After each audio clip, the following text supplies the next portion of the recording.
भारत के इतिहास में हजारों मुकदमे हुए हैं, लेकिन एक ऐसा मामला भी हुआ है जो आज तक अनोखा है, क्योंकि इसमें हत्या किसी इंसान की नहीं बल्कि भूत समझकर की गई थी।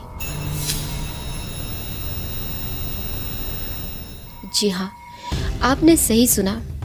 ये वही केस है जिसे नाम मिला state of Odisha VS Ram Bahadur Thapa, और आम लोग आज भी इसे गोस्ट मर्डर केस या एफआईआर दामाद के नाम से जानते हैं। ये कहानी शुरू होती है उड़ीसा राज्य के बालासोर जिले के गांव रसगोविंदपुर से, जहां दिव्य विश्व युद्ध के समय एक बड़ा हवाई अड्डा बनाया गया था। उस दौर में भारतीय सेना ने इस एयरड्रम का इस्तेमाल किया। समय बीतता गया और एयरड्रम वीरान हो गया। चारों ओर फैला पड़ा था जंग लगा स्क्रैप, लोहे के कबाड़, पुरानी मशीनें और हथियारों के हिस्से। इन्हें बचाने के लिए वहां 2 चौकीदार दिवाकर और गोविंद तैनात किए गए थे, लेकिन असली डर उस कबाड़ से नहीं, रात में वहां मंडराने वाले अलौकिक साय से था।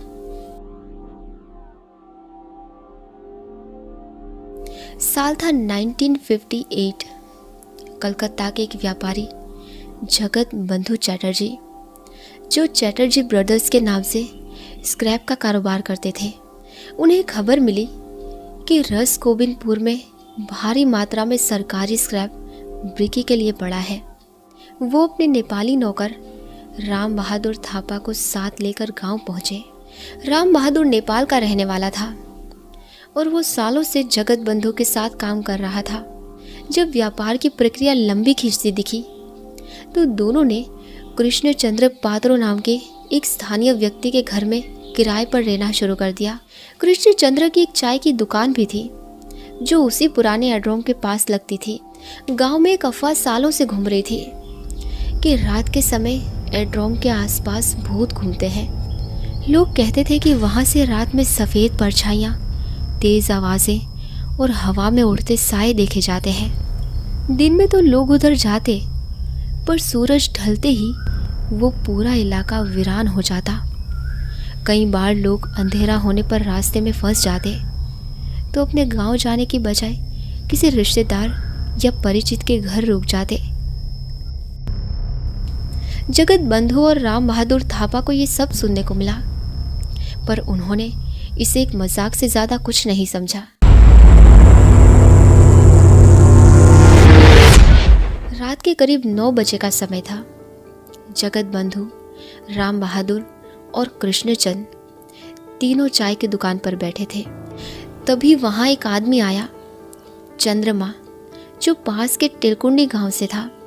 वो घबराते हुए बोले, मेरा गांव एयरड्रम के पार है, रात बहुत हो गई है और मुझे बहुत डर लग रहा है, मैं वहाँ नहीं जाऊँगा।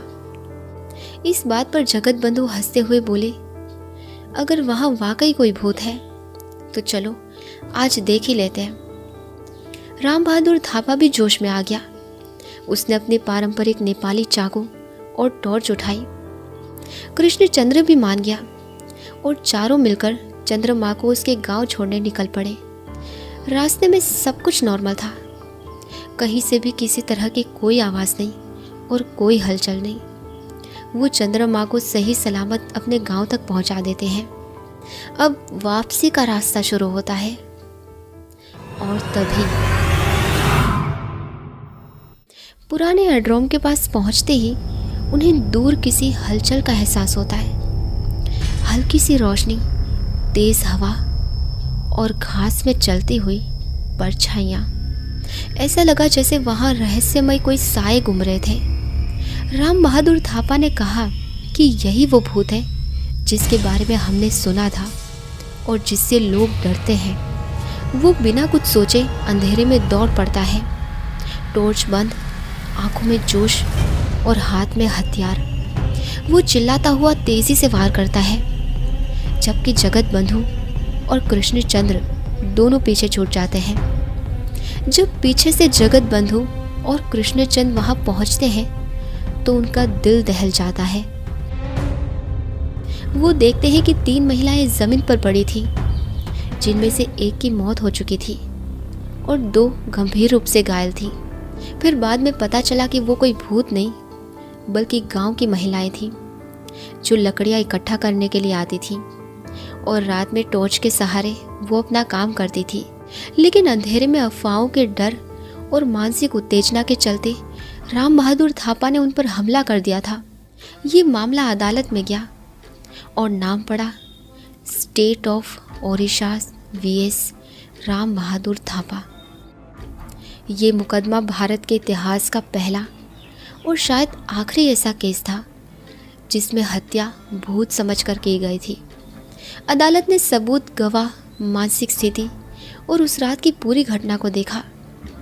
अंत में ये फैसला सुनाया गया कि राम बहादुर थापा को दोषी नहीं माना गया।